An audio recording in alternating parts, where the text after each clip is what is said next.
បាទសុខរំនឹងជម្រាបសួរប្រិមិត្តជាទីគោរពនឹងជាទីមេត្រីបាទស្វាគមន៍សត្វបាទតបសប្តាហ៍ដំបូងនៅក្នុងកម្មវិធី Boost Strong King of Power Volleyball នៅថ្ងៃច័ន្ទទី30ខែមិថុនាឆ្នាំ2025បាទសប្តាហ៍ដំបូងនេះការប្រកួតជុតចិត្តតែម្ដងបាទឥឡូវនេះយើងបានមកដល់តារាងបាល់ទះស្ថិតនៅក្នុងភូមិអភិវឌ្ឍឃុំទូប្រស្របន្លាយកម្មវិធីវិជ័យហើយបាទទេសភាពស្អាតមែនទែនបាទពណ៌ខៀវសញ្ញាពណ៌បៃតងបាទការប្រកួតដូចជុតចិត្តតែម្ដងបាទយើងនឹងរំចាំតាមដានទេសនានៃការប្រកួតជុតចិត្តនេះទាំងអស់គ្នាអរគុណចំពោះម្ចាស់កំផំនៅក្នុងកម្មវិធីដោយ Boost Strong Gansberg Idol of Freshy ដែលបានកំផំធំនៅក្នុងកម្មវិធីសម្រាប់កំដៅអារម្មណ៍ជុកចិត្តរៀងរាល់សប្តាហ៍បាទកម្ពុជាកម្ពុជាសូមរីករាយទេសនាបាទតបសប្តាហ៍ដំបូងនៅក្នុងសប្តាហ៍ដំបូងនេះមួយកម្មវិធី Boost Strong King of Power Volleyball ដូចតទៅបាទបងប្អូនទាំងអស់គ្នាសូមរីករាយទេសនាសិតទី1បាទតបសប្តាហ៍ដំបូងនៅក្នុងកម្មវិធី Boost Strong King of Power Volleyball អាមិញនេះគឺបាទតលើដៃស្ដាំទៅហើយលើបលេទៅហើយឥឡូវនេះស្វីជា2សមាជចាំបន្តស្មាសាត់ស្មាយោតទម្លាក់អូ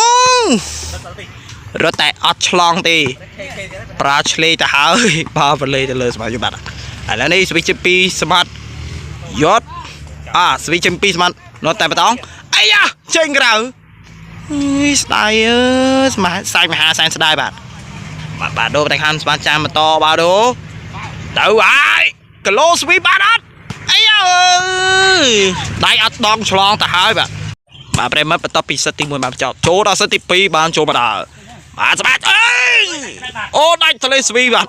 អូយលុបព្រះហើយបាទដូរបានទៅខាងស្មាតចានបាទឥឡូវនេះស្វីជា2ស្មាតចានហើយទៅហើយប្លុកកន្លែងណាក៏ពូម៉ែបែបអញ្ចឹងស្មាតសិតកន្លែងនេះអាយ៉ាស្មាតទម្លាក់បោះស្វីយ៉ាស្មាតនៅកម្មធំស្វីបាទចេញខប់បើលេងបាទទៅហើយបាទបន្ទុកបានទៅខាងក្រុមស្មាចានហើយបាទបន្ទុកបានទៅខាងងាកតាណាហើយវិញងាកចេញមកទៅហើយបាទអរគុណដែលសាប់ពេលវីដេអូនៅក្នុងកម្មវិធី Boost Strong King of Power បាទជឿនចូលមកដល់ទីបញ្ចប់ជឿនឹងជួបគ្នានៅថ្ងៃច័ន្ទសប្តាហ៍ក្រោយសម្រាប់ពេលនេះសូមអរគុណសូមជម្រាបលា